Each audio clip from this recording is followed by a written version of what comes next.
ബഹുമാന്യരായ നേതാക്കളെ, സഹോദരി സഹോദരന്മാരെ, വളരെ ദീർഘിച്ചതും വിശദീകരിച്ചതുമായ ഒരു പ്രസംഗം ഇനി ആവശ്യമില്ല. നമ്മൾ കേൾക്കേണ്ടതായ മുഴുവൻ കാര്യങ്ങളും സഖാവ് പിണറായി വിജയരാഘവൻ സഖാവ് ഇവിടെ പറഞ്ഞു കഴിഞ്ഞു. ഈ പറഞ്ഞതിൽ നിന്നൊക്കെ എന്താണ് ഇത്രയും പറയിപ്പിക്കാനിടയായ കാരണം? നമ്മുടെ നാട്ടുകാർ കഷ്ടപ്പെട്ട് മുദ്രാവാക്യം വിളിച്ച് പ്രവർത്തിച്ച് വിജയിച്ച് അസംബ്ലിയിലേക്ക് അയച്ച നമ്മുടെ MLA ഒരു ദിവസം രാവിലെ അപ്പുറത്ത് അതുണ്ടാക്കിയ ഒരു മനപ്രയാസമാണ് ഇങ്ങനെ സംസാരിക്കാൻ ഇടവന്നത്. ഒരു ന്യായമായ ഒരൊറ്റ കാര്യം ഇങ്ങനെ പോകാനിടയാക്കിയ കാര്യം പറഞ്ഞില്ല.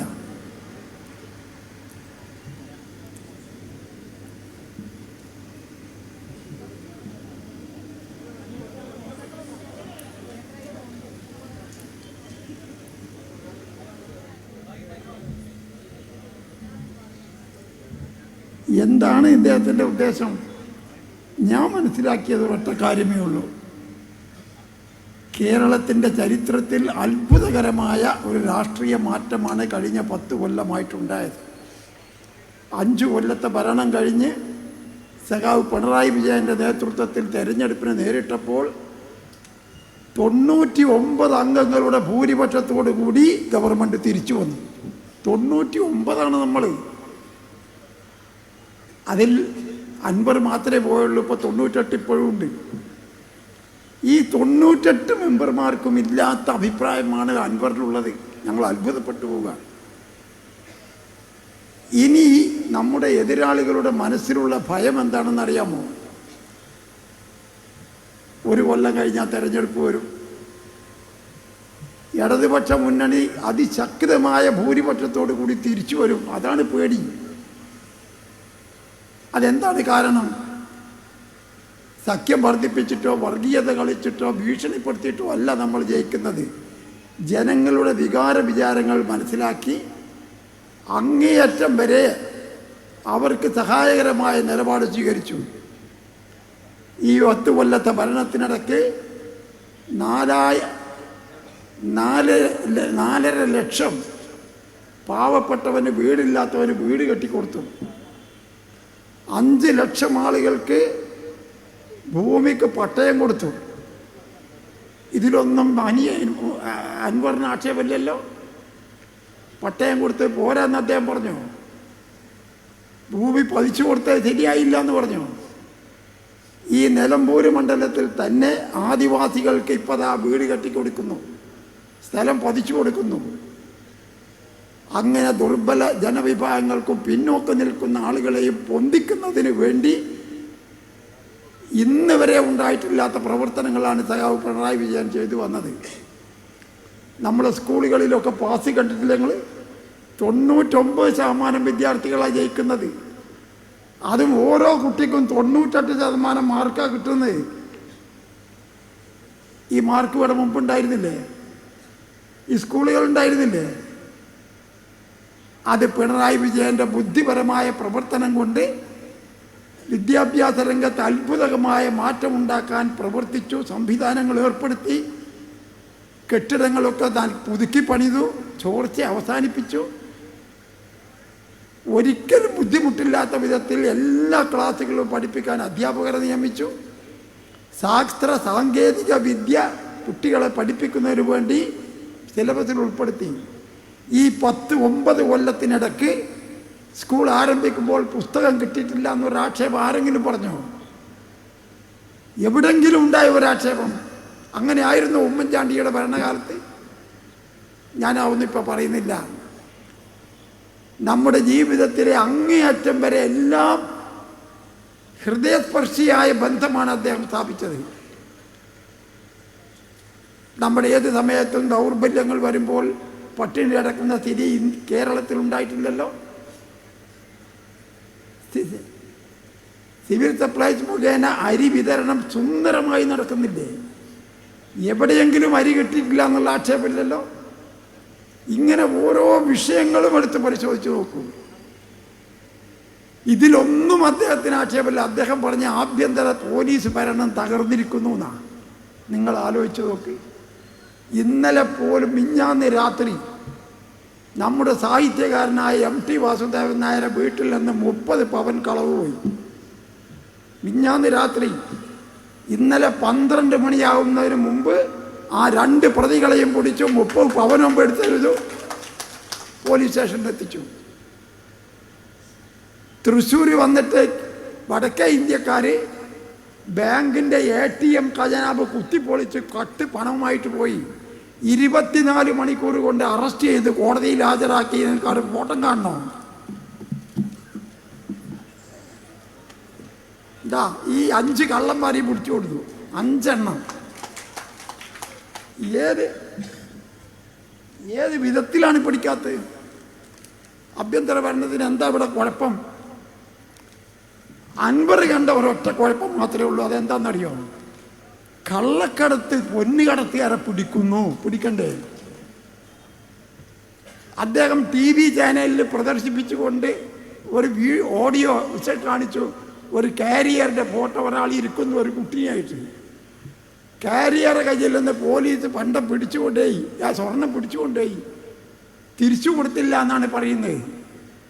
അപ്പം കാരിയർക്ക് തിരിച്ചു കൊടുക്കണമെന്നാണോ അൻവറിൻ്റെ വാദം? കൊണ്ടുവന്ന കള്ളന് തിരിച്ചു കൊടുത്താൽ അത് പിന്നെ അൻവറിൻ്റെ വീട്ടിലെത്തും എന്നല്ലേ എൻ്റെ അർത്ഥം? നിങ്ങൾ ആലോചിച്ച് നോക്ക്. ബഹുമാനപ്പെട്ട മുഖ്യമന്ത്രി മിഞ്ഞാന്ന് പറഞ്ഞു 5 കൊല്ലം കൊണ്ട് 150 കിലോ സ്വർണവും 123 കോടി ഉറുപ്പിക ഹവാല പണവും നമ്മുടെ ഈ കോഴിക്കോട് വിമാനത്താവളം വഴി വന്നു. കോഴിക്കോട് എന്ന് പേര് മാത്രമുള്ള വിമാനത്താവളം മലപ്പുറത്താണ്. അതുകൊണ്ട് മലപ്പുറത്താണ് ഈ കള്ളന്മാർ ഇത് പറഞ്ഞു പോയി. അപ്പുറത്തിന് ഈ കയറി ചാടി. മലപ്പുറം എന്ന് പറഞ്ഞാൽ ഇവൻ്റെ മൂത്താപ്പാൻ്റെ സമ്പത്താണോ മലപ്പുറം? മലപ്പുറം തന്നെ ജില്ല ഉണ്ടാക്കിയത് EMS ഇപ്പോൾ സഖാവ് പറഞ്ഞ് ഞങ്ങൾ കേട്ടില്ലേ? മലപ്പുറം എന്ന് പറയുമ്പോഴത്തേന് ഇവർക്ക് എന്തോ പറ്റിയ മാതിരി, ഇവരെ തറവാട്ട് സ്വത്തിൻ്റെ മാതിരി. അപ്പം അതിൽ തന്നെ ഉണ്ടാകുന്ന ആ വികാരം നമുക്ക് സ്വീകരിക്കാൻ പറ്റുമോ? കോഴിക്കോട് വിമാനത്താവളം മലപ്പുറത്താണ്, മലപ്പുറം ജില്ലയിലാണ്. ആ ജില്ല വഴിക്കാണ് 150 കിലോ സ്വർണ്ണം 5 കൊല്ലം കൊണ്ട് കൊണ്ടുവന്നത്. ഇന്നലെ ഒരാൾ സ്വർണം കട്ടുകിടത്തി കൊണ്ടുവന്നിട്ടുള്ള അതിൻ്റെ ഫോട്ടോ എൻ്റെ മൊബൈലിലുണ്ട്. ഞാൻ ഇപ്പോൾ ചിത്രീകരിച്ച് കാണിച്ചു തരാൻ മണിക്കിടന്നില്ല. 60 ലക്ഷം ഉറുപ്പിക വില വരുന്ന 1677 ഗ്രാം സ്വർണമാണ് കട്ടുകടത്തിയത്. ആരാണ് കടത്തിയതെന്നറിയോ? അതാ രസം. മുനീർ ബാബു KMCC, മുബീർ ബാബു ഫൈസി സഖാഫി വഖാഫി എന്നൊക്കെ പറഞ്ഞ് ഞങ്ങൾക്കറിയില്ലേ? നമ്മളെ മുസ്ലിയറാണ് ഫൈസി. മുനീർ ബാബു ഫൈസിയാണ്. അതും മുസ്ലിം ലീഗിൻ്റെ വിദേശത്തുള്ള സംഘടനയായ KMCCയുടെ നേതാവ്. അയാൾ എങ്ങനെയാ കൊണ്ടുവന്നതെന്ന് പറയാൻ ഈ പെണ്ണുങ്ങൾ ഇവിടെ ഇരിക്കണമെന്നുണ്ട്. പടച്ച തമ്പുരാനെ, ഞാൻ അത്ഭുതപ്പെട്ടു പോയി. ഇയാളെ കഴുത്തി കടത്തിയിട്ട് ആ സാധനം വലിച്ചെടുക്കുന്ന ഫോട്ടോ എൻ്റെ മൊബൈലിലുണ്ട്. ഞാൻ വേണമെങ്കിൽ കാണിച്ചു തരാം. ആര്? ഫൈസി. പറയാൻ പാടില്ല, ഓ ഇസ്ലാമായി പോയി. ആ മുസ്ലിയാരാണേ. മുനീർ ഫൈസി എന്നാണ് അദ്ദേഹത്തിൻ്റെ പേര്. ഇന്നലെയാണ് ഈ സംഭവം. വലിച്ചിങ്ങനെ എടുക്കുക. എത്ര? 60 ലക്ഷം ഉറുപ്പ്യ വില വരുന്ന 1677 ഗ്രാം സ്വർണം ഇവൻ്റെ. ഞാൻ പറയിപ്പിക്കണില്ല പോലും. അപ്പം അതിൻ്റെ വലിപ്പം എന്താണ്? ഉരലാണത്. ഈ മാതിരി കള്ളന്മാരെ പിടിച്ചു പോലീസ് എന്നുള്ളതാണ് കുറ്റം. നമ്മൾ അൻവർ പറയാണ് 40ഓളം യുവാക്കളെ MDM എന്ന് പറയുന്ന മരുന്ന്, വികാരമുണ്ടാക്കുന്ന മരുന്ന് കട്ടുകൊണ്ട കുട്ടികളെ പിടിച്ചു. മരുന്ന് കൊണ്ട് തന്നെ പിടിക്കണ്ടേ? ഏത് മരുന്ന്? കള്ളിന് പകരം ഉപയോഗിക്കുന്ന മരുന്നാണ് കൊണ്ട് തന്നെ MDM. അത് പിടിച്ചത് തെറ്റായിപ്പോയി എന്നാ പറയുന്നത്. അപ്പം ഇതൊന്നും ഞാൻ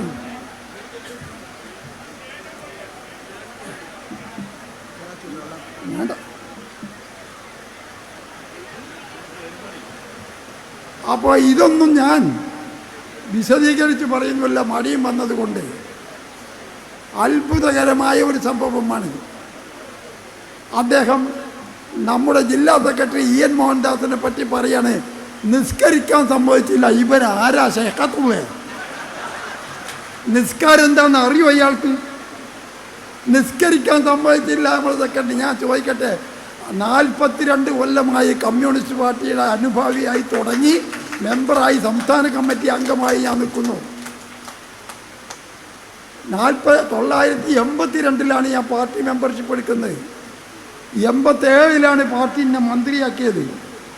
88 പാർട്ടി മന്ത്രി എന്നുള്ള നിലക്കാണ് ഞാൻ മക്കത്ത് പോയി പരിശുദ്ധ ഹജ്ജ് കർമ്മം നിർവഹിച്ചത്. എൻ്റെ പാർട്ടി പോകണ്ടെന്ന് പറഞ്ഞോ.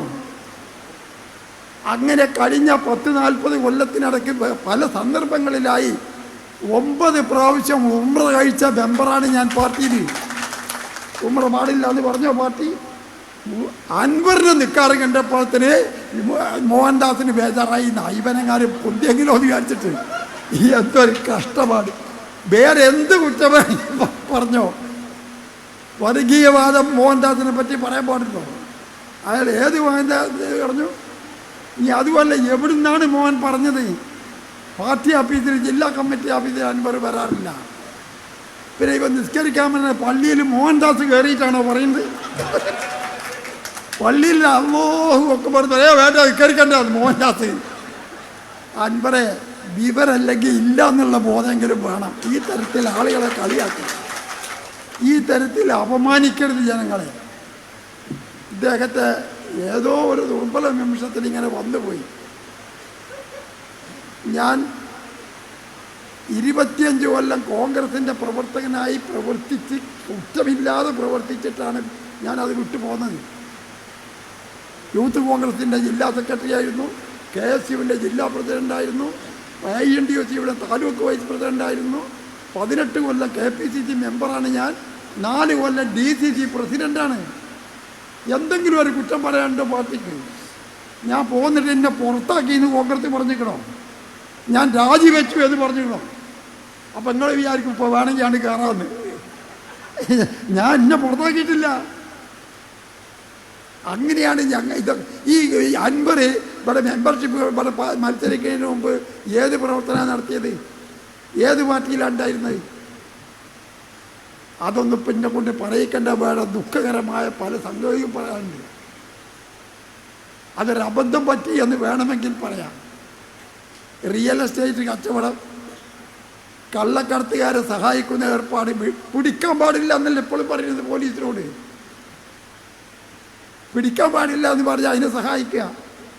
മുക്കത്ത് ഒരു ക്വാറി സ്വന്തമായിട്ടുണ്ടെന്ന് പറഞ്ഞ് വിശ്വസിപ്പിച്ച് പാണക്കാട്ട് തങ്ങളെ 3ാമത്തെ പരയിൽ താമസിക്കുന്ന ഒരാളോട് 15 ലക്ഷം ഉറുപ്പിക വാങ്ങി. ആ ഉറുപ്പിക കൊടുത്തതിന് രസീതി അദ്ദേഹത്തിൻ്റെ കയ്യിലുണ്ടായിരുന്നു. മുക്കത്ത് ഇയാൾക്ക് ക്വാറി ഇല്ല എന്ന് പിന്നെ ഇയാൾ മനസ്സിലാക്കി.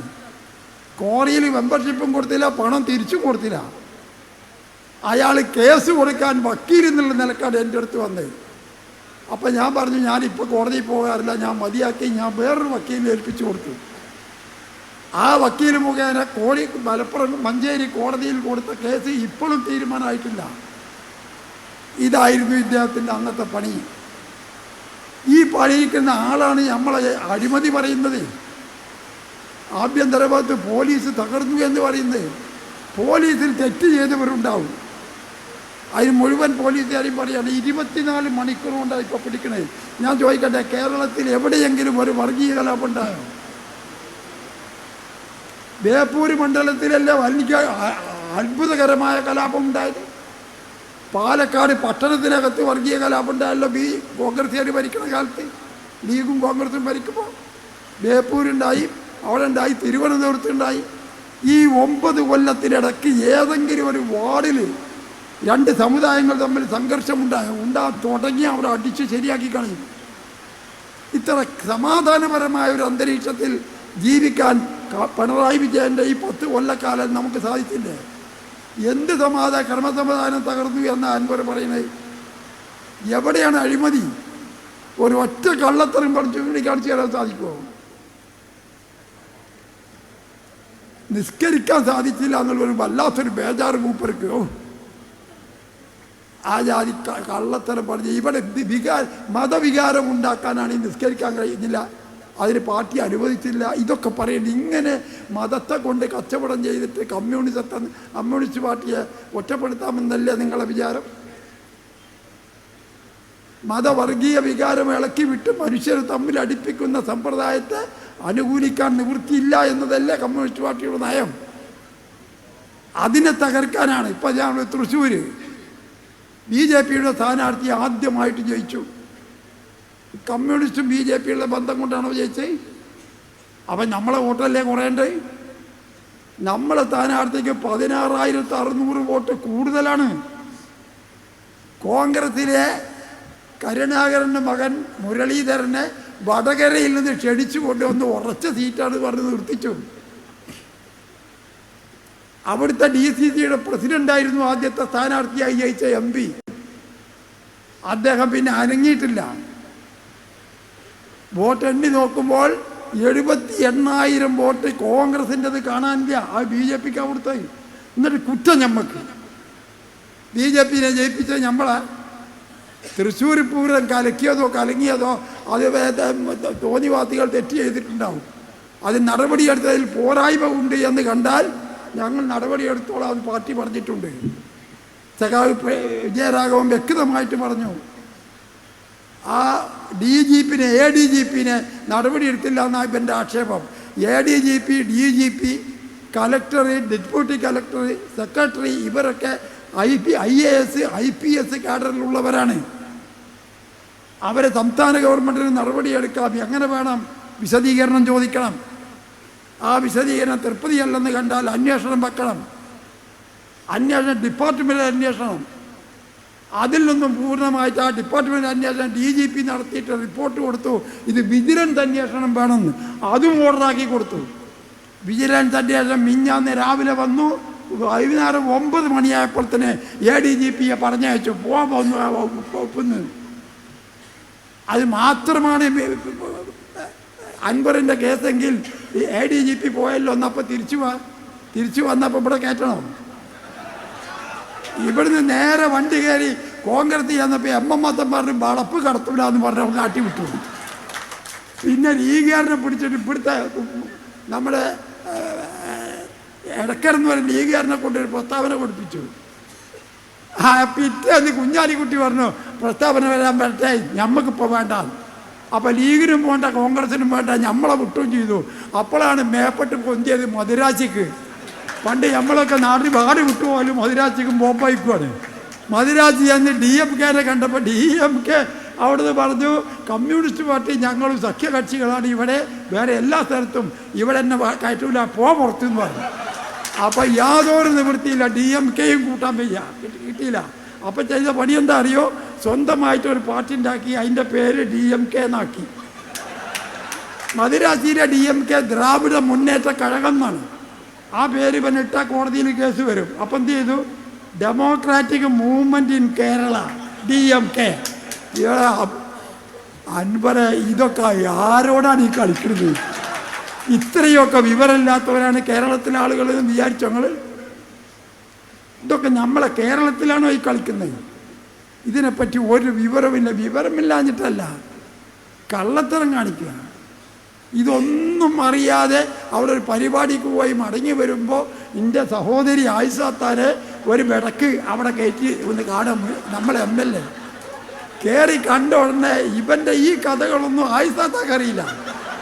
2 കൊല്ലം കഴിഞ്ഞാൽ അംസാക്കാക്കും അറിയില്ല. ഞാനും ആയിഷാത്തിയും തമ്മിൽ 2 വയസ്സിൻ്റെ വ്യത്യാസമുള്ളൂ. എന്നെക്കാണ് 1.5 വയസ്സ് കൂടുതൽ, ഇത്രയേ ഉള്ളൂ. 1.5 കൊല്ലം കഴിഞ്ഞാൽ എൻ്റെ സ്ഥിതി അത് തന്നെയാണ്. അപ്പം ഇതൊന്നും അറിയാത്ത ആയിഷാത്ത് അവിടെ കയറുമ്പോൾ അൻവർ വന്നിട്ട് കെട്ടിപ്പിടിച്ചിട്ട് നിങ്ങൾ എൻ്റെ കൂടെ നിൽക്കൂലേ? അപ്പം നമ്മൾ MLA അല്ലേ? നിൽക്കും. ഉടനെ അത് ഫോട്ടോ എടുത്തു. പറഞ്ഞ് നമ്മൾ MLA അല്ലേ, എൻ്റെ കൂടെ നിൽക്കും, മറ്റൊന്നും അറിയില്ല, എൻ്റെ കൂടെ നിൽക്കും. ഉടനെ അത് ഫോട്ടോ എടുത്തിട്ട് പത്രത്തിൽ ആയിഷാത്തയും അൻവറിൻ്റെ കൂടെ, TK ഹംസ എൻ്റെ കൂടെ എന്ന് പറയാഞ്ഞത് എൻ്റെ ഭാഗ്യമായി. ഇങ്ങനെ ഒരു നാടകം കളി ഞാൻ കണ്ടിട്ടില്ല. നാടകത്തിലെ ബഫൂണ് കളിയല്ലേ കളിക്കുന്നതൊക്കെ. ഇതല്ല ശരി. ഞാൻ നിങ്ങളോട് ചോദിക്കട്ടെ, ഇത് തമാശയൊക്കെ വിട്. ഒരു മണ്ഡലത്തിൻ്റെ MLA ആയി നിയമസഭയിലേക്ക് പാർട്ടി അയച്ചാൽ ഒരു ഗതിയില്ലാതെ എത്തും പിടിയില്ലാതെ വന്നിട്ടല്ലേ സഹായിച്ചത്? DC പ്രസിഡൻ്റായ എന്നെ കാലുവാരി ചവിട്ടി പുറത്താക്കിയപ്പോഴാണ് ഞാൻ നിലമ്പൂരിൽ വന്നത്. ഞാൻ പ്രതിഷേധ സൂചകമായിട്ടാണ് നോമിനേഷൻ കൊടുത്തത്. അപ്പോഴാണ് പാർട്ടി വന്ന് ചോദിക്കണേ. എന്നെപ്പറ്റി എല്ലാ അന്വേഷണവും നടത്തി. എന്നിട്ട് MP രാഘവനെ പാർട്ടി നിർദ്ദേശിച്ചു. പാർട്ടി വന്നിട്ട് എന്നോട് ചോദിക്കുകയാണ്, നിങ്ങൾ ഉറച്ചു നിൽക്കും, തിരിച്ചു പോകില്ല, എവിടെ ചേരും അതിപ്പോൾ പറയാൻ പറ്റില്ല, ഞങ്ങൾ തിരിച്ചു പോകില്ല എന്ന് ഉറപ്പുണ്ടെങ്കിൽ ഞങ്ങൾ പിന്തുണ തരും. പോകില്ല ഉറപ്പാണെന്ന് പറഞ്ഞു. അങ്ങനെയാണ് നിലമ്പൂർ TV-യിൽ വെച്ച് സഖാവ് MP രാഘവൻ പ്രതിനിധീകരിച്ച് പാർട്ടിയുടെ പ്രതിനിധിയായി വന്ന് എന്നെ പിന്തുണച്ചത്. ആ നിമിഷം മുതൽ ഇന്ന് വരെ എല്ലാ ശക്തിയും ഉപയോഗിച്ച് പോരാടുന്നുണ്ട്. മനുഷ്യത്വം വേണം, അന്തസ് വേണം, ആത്മാഭിമാനം വേണം. ഒരു ഇഞ്ച് വിട്ടുകൊടുത്തു. ഒരു കൊല്ലം കഴിഞ്ഞപ്പോൾ പാർട്ടി പറഞ്ഞു നിങ്ങൾ മെമ്പർഷിപ്പ് എടുക്കണം. ഉടനെ മെമ്പർഷിപ്പ് എടുത്തു. നിരന്തരമായി പ്രവർത്തിച്ചു. Manjeri local committee, area committee, Malappuram ജില്ലാ കമ്മിറ്റി, മലപ്പുറം ജില്ലാ സെക്രട്ടേറിയറ്റ്, പിന്നെ സംസ്ഥാന കമ്മിറ്റി വരെ ഈ പാർട്ടി എത്തിച്ചു. ഇന്ത്യൻ പാർലമെൻറ്റിലേക്ക് കേരളത്തിൻ്റെ ചരിത്രത്തിൽ ഇവിടുന്ന് ജയിച്ചത് നമ്മളങ്ങനെ. അതൊക്കെ മനുഷ്യരോട് നിൽക്കണ. ഇവനെ ഏതെങ്കിലും ഒരു സ്ഥലത്ത് ഇവരെ കയറ്റുമോ? DMK വിട്ടു, ലീഗും വിട്ടു, കോൺഗ്രസും വിട്ടു. നമ്മളെ മുന്നണിയിൽ ഇരുത്താൻ കഴിയാത്തത് കൊണ്ട് പാർലമെൻ്ററി പാർട്ടി ലീഡർ സ്പീക്കർക്ക് എഴുതി കൊടുത്തു പിന്നെ പ്രതിപക്ഷത്താക്കണം എന്ന് പറഞ്ഞ്. പ്രതിപക്ഷത്ത് അവനെ പറ്റൂല എന്നുള്ളതുകൊണ്ട് അവിടെയില്ല ഇവിടെയില്ല രണ്ടും കെട്ട നമ്പൂരി നടുവിറ്റത്ത് കടന്ന് ചത്തുത. അവിടെ പോയി ഇരിക്കൂല എന്നാണ് പറഞ്ഞത് പ്രതിപക്ഷത്ത്. ഇവിടുന്ന് ഇരുന്ന് ഞങ്ങൾ ഔട്ടിയോട് പുറത്താക്കും. രണ്ട് സ്ഥലത്തും ഇല്ലാതെ അസംബ്ലിക്ക് ഇന്നലെ പോയിട്ടില്ല. ഇന്നലെ അസംബ്ലിൻ്റെ ഇന്നലെ പോയിട്ടില്ല. പോയാൽ എവിടെ ഇരിക്കുക? നമ്മളെ കൂടി ഇരിക്കാൻ പാടില്ല എന്ന് എഴുതി കൊടുത്തു. സീറ്റ് അപ്പുറത്ത് കൊടുത്ത് അപ്പുറത്ത് ഇരുന്ന് ഞങ്ങൾ കാണിച്ചു തരാതാണ് കോൺഗ്രസ്സുകാർ. കാരണം ഈ ബെടക്ക് സാധനം കോൺഗ്രസ് ആണെങ്കിലും പറ്റൂല്ലോ. അതുകൊണ്ട് വല്ലാത്തൊരു സങ്കടമായിപ്പോയി. എൻ്റെ ബഹുമാനപ്പെട്ട സുഹൃത്ത് ജലീൽ പറഞ്ഞു, ഞാനും കൂടി ഈ നിലപാട് സ്വീകരിച്ചാൽ ഈ സമുദായത്തിൽ നിന്ന് ഒരാളഞ്ഞ് പാർട്ടി വിശ്വസിക്കുമോ? പാർട്ടിക്കൊരു വിശ്വാസം വേണ്ടേ? ഒരാൾ കടന്നു വരുമ്പോൾ സാധാരണ പ്രവർത്തകരുടെ മാതിരിയല്ല. ഒരു മത്സരിക്കാനാണ് വരുന്നത്. ഒരുപാട് ആളുകൾ അന്യ പാർട്ടി സഹായിച്ചിട്ടുണ്ട്. ഇത്ര ഒരു അനുഭവം വേറെ ആരിൽ നിന്നും ഉണ്ടായിട്ടില്ല. അതുകൊണ്ട് സുഹൃത്തുക്കളെ ഞാൻ ദീർഘിപ്പിക്കുന്നില്ല. എനിക്ക് പറയാനുള്ള മനുഷ്യത്വം നിലനിർത്തണം, ആത്മാർത്ഥമായിട്ട് പ്രവർത്തിക്കണം. ഞാനൊന്ന് ചവിട്ടി പുറത്താക്കിയാലും ഞാനൊന്നും പാർട്ടിയിൽ നിന്ന് പോകില്ല. അതിൻ്റെ കോലായ്മ കടന്ന് മരിക്കും ഒരു സംശയം നിങ്ങൾക്ക് വേണ്ട. കാരണം ഒരു കൊല്ലം മുമ്പ് വരെയും എന്നെ പാർട്ടി ഓരോ സ്ഥാനം തന്നിട്ടുണ്ട്, ഇനിയും തരാൻ തയ്യാറാണ്. പക്ഷേ എനിക്ക് വലിയ ആരോഗ്യമില്ലാത്തത് കൊണ്ടാണ്. ജോലിക്ക് തരുന്ന എന്തുകൊണ്ടാണ്? വിശ്വസ്തനായി പ്രവർത്തിക്കും എന്നതുകൊണ്ടാണ്. ഈ 42 കൊല്ലം പാർട്ടിയിൽ നിന്ന് ഈ സ്ഥാനങ്ങളൊക്കെ വഹിച്ചിട്ട് 25 പൈസയുടെ അഴിമതി പറയാൻ സാധിച്ചിട്ടുണ്ടോ നമ്മളെ പറ്റി? ഇതൊരു ചെറിയ സ്ഥാനത്തെത്തിയപ്പോഴത്തിന് കോറി പണയം വെച്ച് 15 ലക്ഷം ഉറുപ്പിക പാണക്കാട്ടിൽ നിന്ന് വാങ്ങിയ കേസ് കോടതിയിലുണ്ട്. എൻ്റെ പേരിൽ നോട്ടീസൊന്നും വരില്ല. എനിക്ക് ഉറപ്പാണ്. എനിക്ക് ആ കേസറിയാം. കേസ് വിധി പറഞ്ഞിട്ടില്ല. ഈ ആദി കള്ളത്തരം ചെയ്യുന്ന ആളുകളെ എന്ത് ചെയ്യാനാ? വന്നു പോയി. ഇനി സൂക്ഷിച്ച് കൈകാര്യം ചെയ്യണമെന്ന് ഞങ്ങൾക്കും ബോധ്യമായി. അതുകൊണ്ട് ഞാൻ ഒന്നും പറയുന്നില്ല. പറഞ്ഞിടത്തോളം കാര്യങ്ങൾ തന്നെയാണ് പറയാനുള്ളത്. അത് ഈ തരത്തിലുള്ള ആളുകൾ രാഷ്ട്രീയത്തിന് ഒരു അപമാനമാണ് എന്ന് മാത്രമേ ഞാൻ പറയുന്നുള്ളൂ. ഇവിടെ പിന്നെ ശശിക്കെതിരെ, ശശി 5 കൊല്ലം ഞാൻ മന്ത്രിയായിരുന്ന കാലത്ത് എൻ്റെ സെക്രട്ടറി ആയിരുന്നു. 5 കൊല്ലം നായനാർ മുഖ്യമന്ത്രിയാകുമ്പോൾ അദ്ദേഹത്തിൻ്റെ പ്രൈവറ്റ് സെക്രട്ടറിയാണ്. ഇപ്പോൾ 10 കൊല്ലം പിണറായി വിജയൻ്റെ കൂടെ 20 കൊല്ലം പ്രൈവറ്റ് സെക്രട്ടറിയായി പ്രവർത്തിച്ച ശശി, പാർട്ടിയുടെ സംസ്ഥാന കമ്മിറ്റിയിലും ജില്ലാ സെക്രട്ടറിയുമായി പ്രവർത്തിച്ച ശശി എന്ത് ചെയ്തു എന്നാണ് ഇവൻ പറയുന്നത്? ശശി കള്ളനാണ്, ശശി കള്ളനാണെന്ന് പറഞ്ഞാൽ മതിയോ? ഇന്നതാണ് കള്ളത്തരെന്ന് പറയണ്ടേ? ഇന്നതാണ് തെറ്റെന്ന് പറയണ്ടേ? ഇന്ന് വരെ പറഞ്ഞു കാണുന്നില്ല. അപ്പോൾ ഇതൊക്കെ എന്തിനാണെന്നറിയോ? ആളുകളുടെ ഇടയിൽ വെറുതെ ഒരു ചീത്തപ്പേരുണ്ടാക്കാൻ പറ്റുമോ നോക്കുക. അതിനൊന്നും പാർട്ടി മെനക്കെടൊന്നും വിചാരിക്കേണ്ട. എത്ര പ്രചാരവേലകാരെയും എത്ര പ്രസ്താവനക്കാരെയും നമ്മൾ കണ്ടിട്ടുണ്ട്. ശശിനെ പറഞ്ഞെടുത്തോളം കാര്യം കംപ്ലൈൻ്റ് ഉണ്ട്, എഴുതിക്കൊണ്ടാന്ന് പറഞ്ഞു മുഖ്യമന്ത്രി. അപ്പോൾ തെറ്റായ ചില സംഗതികൾ വെച്ച് എഴുതി കൊടുത്തിട്ടുണ്ട്. ശശി വക്കീൽ നോട്ടീസ് അയച്ചിരിക്കുമ്പോൾ കേസാകും അടുത്ത്. കേസിന് മൂപ്പര് കൊലക്കേസിൽ വരെ പ്രതിയായ ആളാണ്. അയാൾക്ക് പേടിയൊന്നുമില്ല. കൊലക്കേസിലെ പ്രതിയാന്ന് നിങ്ങൾക്കറിയോ? കൊലക്കേസിലെ പ്രതിയായിരുന്നു. ഇപ്പോഴും തീർന്നിട്ടില്ല, അപ്പീലിലാണ് കേസ്. നിലക്ക് മുഖ്യമന്ത്രിയുടെ കുടുംബത്തെ പറ്റിയാണ് ആരോപണം. അതൊക്കെ അംസമൊക്കെ പറഞ്ഞാൽ നേരം വെളുത്തു പോകും, സംഗതി മോശമാണ്.